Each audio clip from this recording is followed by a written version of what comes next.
அவருடைய மகன் தான் இன்றைக்கு இங்கே ஒரு குட்டி மாநாட்டை, அது இயற்கையா வந்துச்சு அந்த வைரஸ், செயற்கையாக உருவாக்கப்பட்டதா இந்த நாட்டு மக்களை எதை வேண்டுமானாலும் மேடையிலே பேசிவிட்டு போய்விடலாம் என்று. தஞ்சை என்று சொன்னால் தலைவர் கலைஞர் பிறந்த மண். ஆகையால் தான் இப்படி ஒவ்வொருவருக்கும் இப்படி ஒரு அருமையாக பேசியிருக்கிறார்கள்.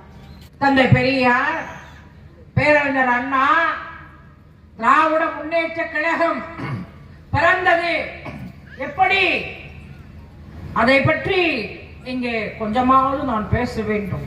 பெண் சைக்கிள் ஓட்டிட்டு போனா கூட சொல்லுவாங்க, பாரு அவளுக்கு எவ்வளவு திமிரு இருக்கு பாரியா, சைக்கிள் ஓட்டிட்டு போறான் அப்படின்னு சொன்னாங்களா இல்லையா? ஆனால் ஏரோப்ளேன் ஓட்ட செய்தவர் தந்தை பெரியார், தலைவர் கலைஞர், தலைவர் தளபதி மு.க. ஸ்டாலின். 1957ஆம் ஆண்டு திராவிட முன்னேற்ற கழகம் முதலாக போட்டியிட்டது. இதில் தலைவர் கலைஞர், இனமான பேராசிரியர் உட்பட 15 பேர் சட்டமன்றத்தில் வெற்றி பெற்று மன்றத்திலே புகுந்தனர். பேச்சு திறமையில் தனக்கென வகுத்துக் கொண்ட அண்ணா தலைமையில் அன்றைக்கு சட்டமன்றத்திலே இடம் பெற்றிருப்பதை அன்றைய தமிழக பத்திரிகைகள் பாராட்டி வெளியிட்டன. பெருந்தலைவர் காமராஜர் அவர்கள், முதலமைச்சர் அண்ணா அவர்கள், சட்டமன்ற கட்சி தலைவர். எப்படி ஒரு அண்ணா அவர்கள் அடக்குடக்கமாக பேசுகிறார். இன்றைக்கு தற்குறிகளுக்கெல்லாம் புரிகிற மாதிரி பேசுகிறேன். என்ன பேசினார் தெரியுமா? இங்கே காங்கிரஸ்காரர்கள் 150 பேருக்கு மேலாக சட்டமன்றத்தில் இடம்பெற்றிருக்கிறார்கள். வெட்ட வெளியில் கருத்து கூறு கொண்டு வந்திருந்த நாங்கள் முதலாக சட்டமன்றத்தில் தேர்ந்தெடுக்கப்பட்டிருக்கிறோம். பொதுவாக ரயிலில் உட்கார இடம் பிடிப்பவர்கள் காலை நீட்டிக் கொண்டு சாவகாசமாக உட்காருவார்கள். பிறகு ஏறியவர்களுக்கு காலை மடக்கி கொண்டு அவர்களுக்கு மனது வராது. ஆளுங்கட்சியாக இருக்க நீங்கள் அப்படி இல்லாமல் காலை மடக்கி கொண்டு எங்களுக்கு சாவகாசமாக இடம் கொடுக்க வேண்டுமாறு கேட்டுக்கொள்கிறேன் அண்ணா சொன்னார். அவர் தலைவரா? ஒருவே அப்படிதான் தலைவர் கலைஞர் அவர்கள் சட்டமன்றத்திலே வாசுதேவன் நல்லவர் சட்டமன்ற உறுப்பினர், ஈஸ்வரன் அன்றைக்கு தமிழ் மாநில காங்கிரஸ் சட்டமன்ற உறுப்பினர். மாண்புமிகு பேரவை தலைவர் அவர்களே, திருநீருக்கு வரி குறைக்கப்படுமா என்று கேட்கிறார். கோயம்புத்தூர்ல நாடாளுமன்றத்தினுடைய வேட்பாளருக்கு ஓட்டு கேட்க போக சொன்னா இவன் என்ன பண்ணா தெரியுமா? கலா மாஸ்டர் கூட்டிட்டு போயிட்டா. ஏன்னா நீங்க டீசெண்டா பேசுற, தப்பா எடுத்துக்கூடாது.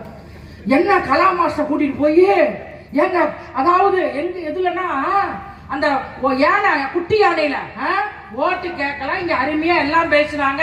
இவன் என்ன பண்ணான் தெரியுமா? ஆட்டுக்குட்டி என்னாமல ஊரோரம் புளிய மரம் உடைஞ்சு நின்னா சலசலக்கும், ஊரோரம் புளிய மரம் உடைஞ்சு நின்னா சலசலக்கும். நான் பிறந்த மதுரையில ஆளுக்கு ஒரு நட்டாமங்க கூடனமே கூடனமே கூட்டு வண்டி காரவட மாட்டினமே மாட்டினமே நார போய் எங்க எழுதான் மக்கள் வச்சாங்க. அப்படியா? வடிவேலு சொன்ன மாதிரி மாப்பூ வச்சுட்டாயா ஆப்பூ. ஏன்னா அவன் என்ன பண்ண தெரியுமா? டேய், திராவிட முன்னேற்ற கழகத்தை, அண்ணா அறிவாலயத்தை நான் ஒற்றை செங்கலா ஒவ்வொன்னா புடுங்குவோன்னா புடுங்கிட்டு போயிட்டா. இன்னைக்கு பீச புடுங்கியாச்சு. அதுல ஒருத்தன் தான் இந்த பைத்தியக்காரன் தற்கூரை விஜய். நீ எல்லாம் ஒரு அம்மாவை மதிக்க கூடியாதவன், அம்மாவை மதிக்க தெரியாதவன் இல்லையா? ஒரு அப்பாவை மதிக்க தெரியாதவன். உனக்கு ஒரு பெண் குழந்தை இருக்கிறது, உன் பக்கத்தில் இருக்கிறதா? உடைய மனைவி சங்கீதா நீ பக்கத்தில் வைத்திருக்கிறாயா? என்னுடைய தலைவர் தளபதி மு.க. ஸ்டாலினுடைய வரலாறு தெரியுமா? நான் பேச வேண்டும் என்று சொன்னால் 2 மணி நேரம் பேசுவேன். அவருடைய தியாகம் தெரியுமா? மங்கையின் சுகத்தையும் மதித்தரும் தன்மையையும் மயக்குகின்ற இளம் காற்றையும் மணங்கவர் பூங்காவையும் மலைமுகுட்டு மேக கூட்டம் காட்டுகின்ற ஓவியத்தையும் மானதையும் ஓட்டத்தையும் மறிவியலும் காதல் கட்டுரையும் மனதார உண்டு ரசிக்க வேண்டிய 23 வயதில் இருந்த இளைய பருவத்தில் ஓராண்டு காலம் சிறை சென்றவர் குறிஞ்சிமல நாயகன் முத்துவேல் கருணாநிதி ஸ்டாலின். நீ என்ன பண்ண? மக்கள் வந்தா ஓட்டு போடுவாங்கள. நான் வரலாற்றை சொல்லட்டா? கமல்ஹாசன் மாதிரி ஒரு நல்ல நடிகர் யாருமே இருக்க முடியாது.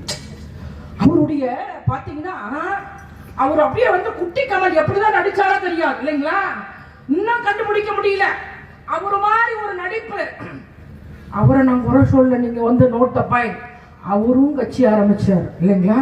ஆனா இன்றைக்கு மாநிலங்களில் உறுப்பினர் கொடுத்து அழகு பார்த்தது ஏன் என்று சொன்னால், அவர் சுற்றுப்பயணம் செய்கின்ற போது ஐயோ தெரியாம மக்கள் வந்துட்டாங்க, நான் நடிகன் பார்க்க வந்துட்டாங்க, எனக்கு அரசியல் இருக்க. ஆனால் 2026 முத்துவேல் கருணாநிதி ஸ்டாலின் தான் முதலமைச்சர், நான் பயணிக்கிறேன் என்று சொன்னவர் கமல்ஹாசன். அதுவும் இங்கே பெரிய பாடகர் இருக்கிறார் வேற இல்லையா? அதுவும் உரைச்சி பாக்குறாரு என்ன அப்படின்ட்டு இல்லையா? அதாவது கோபமா பாக்குறாரு. ஏன்னா அவரு என்னன்னா தப்பா இல்ல, அவரே நல்லா பாடுகிறார், நல்லா பாடுறதுனால. அதாவது ஒரு படத்துல பாத்தீங்கன்னா குணால அவரு மாதிரிலாம் வந்து அவரே பாட முடியாது இல்லையா? நீங்களாம் பார்த்திருப்பீங்க அந்த பயங்கரமான வெற்றி படம். கண்மணி அன்போடு காதலன் நான் எழுதும் கடிதமே, பொன்மணி உன் வீட்டில் சௌக்கியமா, நான் இங்கு சௌக்கியமே, உன்னை எண்ணி பார்க்கையில் கவிதை கொட்டுது, அதை எழுத நினைக்கையில் வார்த்தை முத்துது. லல்லலா லாலா லல்லலா லாலா லல்லலா. அபிராமியே சிவனையும் பாதியே, அதுவும் உனக்கு புரியுமா? அவரே பாடுவாரு. ஆனா அவரு பாத்தீங்கன்னா இப்ப எங்களுடைய திமுக வரலாற்றை பதிவு செய்கிறேன். சிவாஜி மாதிரிலாம் அப்படியே ஒரு கண்கள் கூட நடிக்கும் இல்லைங்களா?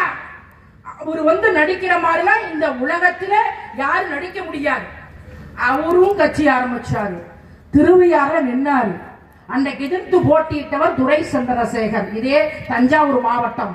ஆனால் வெற்றி பெற்றவர் துரை சந்திரசேகர், தோல்வி பெற்றவர் சிவாஜி. வரலாறுலாம் எடுத்து போறடா விஜய், தற்கூரி விஜய். என் தலைவனை பார்த்து உனக்கு அது நான் என்ன சொல்றேன், எங்களுடைய வயிற்று கொட்டிக்காத.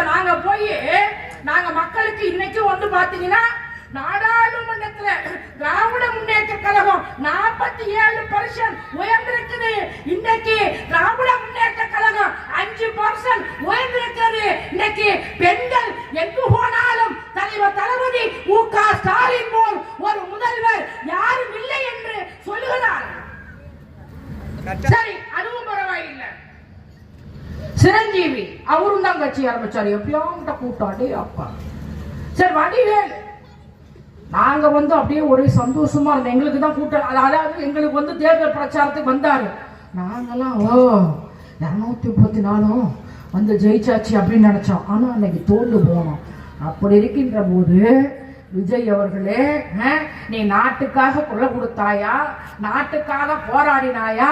ஆனால் இன்றைக்கும் நாட்டுக்காக குரல் கொடுப்பது யார் என்று சொன்னால் தலைவர் தளபதி மு.க. ஸ்டாலின். அதன் பிறகு இன்றைக்கு திராவிட முன்னேற்ற கழகத்திலே ஒரு தலைவன் உதயநிதி ஸ்டாலின் இதை மாற்றி நிறுத்து கலைஞர். எப்படி ஒரு இயக்கம்!